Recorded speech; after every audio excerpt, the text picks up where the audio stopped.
आप्पा एवढं सकाळ सकाळ बोलून घेतलंय, काय काम आहे? गोंधळी सांगितलेत ना? त्यांना दिले ना सुपारी. त्यांना म्हणलंय संध्याकाळी टाइमवर टच व्हायला सांगितलं मी त्यांना. हे बघ, त्यांना यायला वाईच उशीर जर झाला ना तरी तुझी मुरळी करून तुला नाचवीन मी. काय मुरळी आणि मी कसं दिसल ते? हो आप्पा, काय बेवग टेन्शन देऊ नका. कशा टेन्शन घेऊ मी? या या या या हा बसा पाटावर. ऋतिक हा उठ. या. हा. आप्पा आप्पा मला सांगा ह्यो रथ इथं आला कसा? विचार राहतालाच रातची उतरली नाही वाटतं तुझी.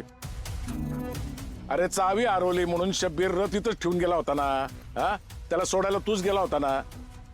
कशाला डोस तरी झेपत नाही तर? होय की मीच सोडलं शबीर चाचाला, पण परत येताना तुमचं ती काळ्या पट्टीचं रान आहे का नाही, तिथं मला ह्यो रथ दिसला.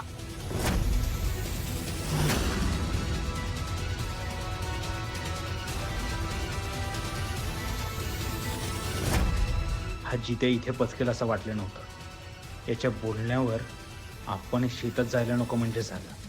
अरे बिगर चावीचा रथ कसा जाईल इथनं? का कोणाकडे तरी असू शकते चावी, घेऊन गेला असेल कोणतरी.